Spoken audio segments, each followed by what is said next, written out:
家好，我是 Jess。接下来9月我要去英国开学，不过因为学校安排的原因，我现在已经提早到达英国啦。我知道在这个紧张的时期，很多人，尤其是即将要去外国读书的朋友们，或者非常紧张，想知道到底英国现在的情况如何啊？现在坐飞机的情况，还有入境的情况怎么样呢？所以我就拍了这支影片，希望跟大家分享一下我开学的经历。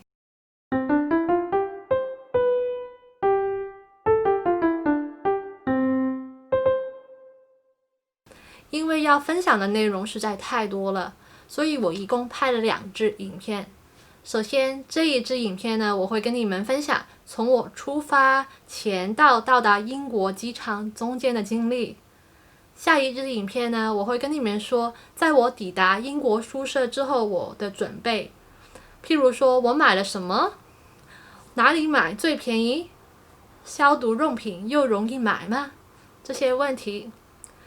希望你们会喜欢这个影片。如果你喜欢的话，记得给我一个 like。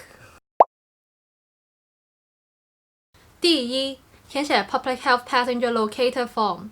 其实这个表格只可以在抵达英国前的48小时提交，所以我们也不用太着急，一早就先填好这个表格。不过因为这个很重要，我还是把这个放在我影片一开始跟大家说。这张表格的目的是让英国政府知道我们的联络方法，未来14天会住在哪里，航班资料等等。所以我们不可以在入境后才订酒店，我们一定要在入境前就知道我们未来会去哪里，这样我们才可以填写这个表格吗？如果你想知道更加多关于这个表格的资料，我放了那个官方链接在下面，你们可以看一下。最麻烦的东西当然是打包行李了，我大概用了1个星期的时间才整理好我的行李。以下是我的行李清单 To Pack List，你们可以参考一下。当然每一个人要拿什么行李也是因人而异嘛，因为学校政府或者要求你们会拿一些额外的东西，所以你们也是要检查清楚啊。首先文件和证件一定是不可缺少的啦，除了护照、机票等，也特别记得要带 Biometric Residence Permit Letter。 我是在收到 Visa 的时候同时收到这封信的。这封信是在用来抵达英国后去 Post Office 拿 Biometric Residence Permit 的时候用的。另外我也会带少量现金，那样的话假如我的银行卡忽然发生什么问题，我还可以先用现金啊。这一次收拾最特别的地方当然是要带很多的口罩和消毒用品啊。基本上我有半个行李箱也是满满的口罩。根据我这几天的观察，其实在英国也可以买到医学口罩的。譬如说，如果我去英国的大型连锁药妆店 Boots 的网站，也会找到不同种类的口罩。我之前在 Sainsbury 也看到过口罩，价钱也挺便宜的，1.1磅10个。不过我只看到过1次，可以说是可遇不可求啊。虽然在英国也是可以买到口罩，但是我还是比较想用自己熟悉的牌子，因为口罩是非常重要的个人防护用品，我还是决定少带一下其他东西，先优先多带一些口罩去英国。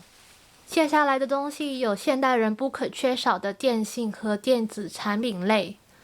当然这些东西全部也是可以在英国才买的，但是根据我的经验，这些东西在英国买会比较贵一点。我出发前特地买了一部新的 iPad， 因为在香港买32GB 的 iPad WiFi 只需要港币2599，我知道在台湾买就大概需要台币10900，但是在英国却要349磅啊。接下来就是女生最紧张的衣物和个人护理产品。说真的，这类型我不是那么紧张，因为英国的衣物经常打折，尤其是圣诞节和 Black Friday 的时候，折扣真的非常吸引人，所以衣服不够其实也可以在这边买。护肤品方面我真的要特别讲一下，一定要带面膜啊！非常重要，因为其实英国本地比较没有用纸面膜的文化，他们比较多是用一瓶一瓶涂上去的面膜。虽然我发现他们最近好像可能是受到亚洲文化影响吧，有一些牌子也推出了纸面膜，而且本地的某一些网站，譬如说本地的 Selfridges 可以买到亚洲的面膜，但是选择还会比较少，价钱也会比较贵，所以我还是会带了一大堆的面膜去英国。最后我还会带一些文具，因为在这边比较难买到我喜欢的文具，譬如说国誉这些日本牌子，在这边就比较难买，或者会很贵。在取舍之后呢，我就有一些东西我就没有带过去，直接在当地采买。至于我买了什么，你可以在下一支影片里面就找到答案啦。如果你们想到有什么东西是需要带，而我忘记说的话，请在下面留言告诉我，我会在 information box 里面补充。就让我们互相提醒，一起写下一个最全面的行李清单吧。下一个东西就是准备电话卡。一般来说，这个东西是可以在到达英国的时候才处理。不过这一次我们要填写那个 Public Health Passenger Locator Form 嘛，所以呢，我还是建议大家先办好电话卡才出发。我个人推荐可以用 giffgaff 这个公司，因为第一，它是便宜的。第二，它没有合约，所以我们可以一个月去付款。第三，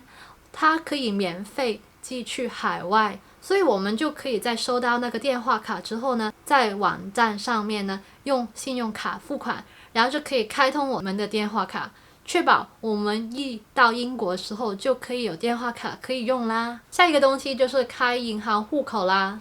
我知道某一些银行他们有一个服务是可以让你在出发前先开办海外的银行户口，这样当然比较方便。不过我没有这方面的经验，所以你们可能要自己跟自己的银行去询问一下。另外一个方法就可以在到达英国之后才开办银行户口，因为现在特别的时期，所以呢，我知道很多银行他们也会节省，不需要我们亲身到银行办手续。我们可以透过网上去上载一些个人资料，那样他们就会可以帮你那个银行申请的手续啦。你们可以在到达之后再留意一下。我相信如果要9月开学的同学，现在应该已经拿到 visa 了吧。不过有一点还是值得特别留意的，就是可以检查一下护照上面的条款，譬如说有没有需要你做那个 police registration 呢？我知道好像香港的朋友应该是不用做那个 police registration 的，不过还是检查一下比较安心嘛。当然我们也是可以在机场的时候才做 check in， 不过一般来说我是比较喜欢在家里先做 online check in 的，这样的话我就可以预先选择自己喜欢的位置。我一般来说比较喜欢走廊的位置，因为那样比较方便拿东西还有上厕所。这一次呢，我会特别推荐不要选择机尾的位置。为什么？我会在影片的接下来部分跟你们说为什么。我是8月10几号出发的，到达机场的时候大概是晚上9点。大家可以看到机场是没有什么人的，不知道是不是因为时间比较晚，所以也没有什么商店开门。check in 后，我就先去机场的餐厅吃点东西，因为接下来的13个小时，我也不打算喝水和吃东西了，厕所也尽量不去。我完成行李检验的时候大概是9点45分，不知道是不是因为时间已经比较晚，所以大部分的餐厅已经关门，或者因为大家也不打算在飞机上吃东西。其实机场的餐厅也挺多人的，我们可以看到当天其实挺多人坐飞机，飞机大概有60% 满座，主要是英国人，而且他们看起来是家庭旅行。我相信到9月的时候会有更加多的乘客是学生。坐飞机的时候我是戴上2层口罩的，这样的话尽管外面那一层脏了，那样我也只需要替换外面那一层，我最少也有带着里面那一层嘛，那样让我的感觉会比较好。